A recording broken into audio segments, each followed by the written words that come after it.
Hey, it's Kimberlee and welcome back to my channel. I make videos on all things lifestyle on a budget, and this one product was going so viral on TikTok that I was like, I need to represent for the type 4 hair girlies. So that is what I'm doing in this video. What I'm talking about is this right here. This is from the brand Wavytalk. It is a professional heated round brush, as you can see. The brand reached out to me on TikTok and said they wanted me to do a video and give my honest feedback. So that is what I'm doing over on TikTok, and this is just going to be the long format of it because I was like, I would actually prefer to watch like a full video. And if you're not already following me on TikTok, head on over there. It's hey_Kimberlee. It's the same good times, but just in a shorter format. As you see, we are type 4, thick hair. These bristles are much harder than I thought. So you see there's like a variety of bristles going on here. There's like almost like looks like a wide tooth comb here. And then the rest of these are bristles, and then it goes, back into the other side. I'm gonna have to watch a couple more videos just to make sure I get the technique right, because this is not a way that I normally style my hair. Something that I did realize along the journey though is that I was thinking that air was gonna be coming out of this, so it's like a blow dry moment.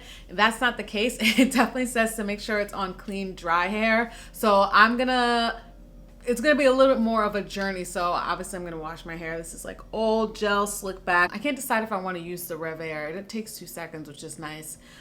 Maybe I will do that and then come back and start the process. But hey, let's have some fun. I'm super excited, and keep on watching if you're curious how these professional style brushes work on thick type 4 hair. I am not gonna lie, I literally forget how much hair I have, because like if you look at my last videos, like when I have my hair in my little like braids, like it's like but 8 braids, and it looks so like tiny and thin, and then like I see my hair like blown out and I'm like, oh yeah, I just be forgetting. I did my Rev Air. I've done a whole nother video on that like multiple times, so you can definitely check that out. She did the dang thing, so we're nice and stretched. I just went in with some of the heat tamer right here. I don't know what else to use these days. I've seen I think it's Wow is the brand, or Now or something, and I think in my last video I said like, should I try it? So let me know again, like should that be the thing? But it's so rare that I actually end up using heat on my hair that like the time frame of me realizing I'm gonna do it versus going out and getting the product just like doesn't happen. But anyway, I want to plug this bad boy in and let's see what happens. I'm someone that prefers full transparency, so this is going to be a super honest video. The first steps were all wrong for me. Here's the moment I realized that I don't know how to curl my hair. I haven't curled my hair in so long, and it wasn't until I have this round brush that I'm like, girl, I don't know what I'm doing. So we're going to have a little trial and error in these first couple of clips, because I think it's helpful to see and realize what works and what doesn't. The good thing is that we can see that it does in fact curl, however intense that looked. But I just needed a moment because I realized these sections are too big. I need to obviously make them smaller. And also, how much farther can I get without my hair actually being straightened versus it just being stretched, which is what it is right now. Okay, I'm cutting my losses, and I now think I know what we need to do. I'm going back to the basics. The best thing I'm realizing though is to start by like taking this down like a straightener, and the bristles actually do brush through it. As you can see, it's not getting like tangled when I do this. And then when I get to the bottom, I'm flipping it and then using the little tip here that is warm but it's not hot, and I'm just gonna sit here for like a hot second and wait a hot second, and then and I can feel that the brush is moving through, and I'm just gonna let it go like that. And it just has like a nice little wispy flip at the end. Brushing it through like a brush, and then getting to the ends, wrapping them around, rolling it up. I bet if you had like a hairspray or some sort of hold, like it would stay more. And then I put this up too high, so just gonna do this. And she just curls up. This is so fun. Okay, we know what we're doing now. This is way too fun. Believe it or not, I got all the way to having only one more section, and I realized that I just wasn't pleased. As you can see, it looks like my hair is freezing up, because it actually is. I was getting hot from all the hard work and stress of figuring out how to curl my hair. And yeah, the ends were curling, but everything else was just frizzing up. So I was like, this isn't going to stay. And I realized I'm going to need to straighten my hair, which doesn't take long. I have a timeless straightener. And I felt like that would be much better. More of the hair would fit into the round brush, or around the round brush, and I think I was going to get better results. So that is the task I took. Okay, we are back. It took like 2 seconds. I love my Time-O, as you know. So I'm gonna work with my hair loosely straightened, super duper quick. And hopefully we have some good results. So with my hair more straightened, there was obviously more room for play. I was able to now test out like doing ringlets after I watched a video on how to do them. And I realized now watching this back, I had the curls facing the wrong way. So they were towards my face as opposed to away.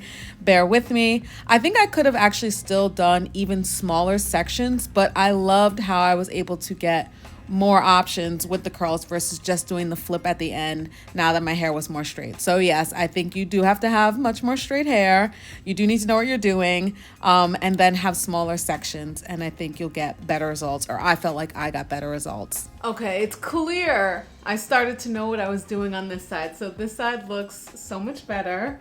I'm gonna go back and see if I can replicate on this side. Key information worth mentioning, there's an on-off switch as well as a temperature button, and as soon as you turn it on, you can see how hot it's going to get. So I went up to like the 360s, 400 range. I'm trying this all again. So here's my heat protectant, here's some oil I'm gonna use, and here's the Big Waves soft hold that I love. My microphone betrayed me, so here's my voiceover. This time around, it's been a couple days. I'm gonna go in with some oil first. I'm going to use the brush to straighten my hair first, just kind of brush it out, get it to a little bit more straight, and then I'm gonna go in and curl it. So here's once again using the same technique, but with more experience this time around. And I'm just starting by doing a little flip to the ends to show you this is how it comes out. And then I went back into trying my curls, and with the spray and the hold and the oils, I feel like it definitely kept my hair a little bit more. The name of the game for me is going to be smaller sections and a soft hold or some sort of hairspray to hold the curls in place. I wanted to share my experience the second time around to show that it can be a decently fast or smoother process than what it was the first time around for me. I feel like this time, I mean, whether my curl technique was right or not, I did move a little bit faster. And with those products that I mentioned previously, I was able to get better results this time around.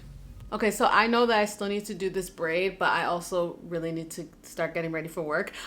So I just wanted to show that this time around, we're seeing it much better. Let me hide this so it's not like in the way, but this time around, we're seeing it's much better. It is, ooh, this is so cute. Rounder, looser, voluminous curls. Again, like I said, if you have thick hair, like you gotta like space out each one of them. I think it would be really fun to come in and get a few pieces and curl them, etc. But like, I'm running out of time. I did way better off this time around than that first time, but again, it was the first time. Having a heat protectant, having an oil, yes, like makes a difference. I feel like it's definitely much shinier. And then using a little bit of a hold will actually hold it in place. Yes to this. I see the hype. I see how fun it is. It is possible on natural hair. You just have to take your time. It is possible on thick hair. You just have to take your time and know what you're doing. This is a really great experience for me. I hope it's helpful for you, or just to see how this works with different types of hair. Maybe you're a hairdresser and you just want to know, like, is this even possible? Well, now you can see my video and see that it is, and I'm sure you have way better techniques, so just like don't yell at me in the comments. We made it. I really want to come back on and try to give y'all the full scope. Let's have a conversation down below. Is this the type of product that you would get? It is also available on Amazon if you're not going through TikTok shop, which I love it. This is also, I believe, the same brand or similar brand to the Time-O straightener. That is my go-to for straightening my hair for like the past 4 years or so. Thank y'all so much for watching. Thanks for being on the journey with me. Highs and lows, but I always want to give my honest experience throughout and my honest opinion, and I definitely think this is worth the hype and I get it. So thank y'all so much for watching, and I will see you in the next one.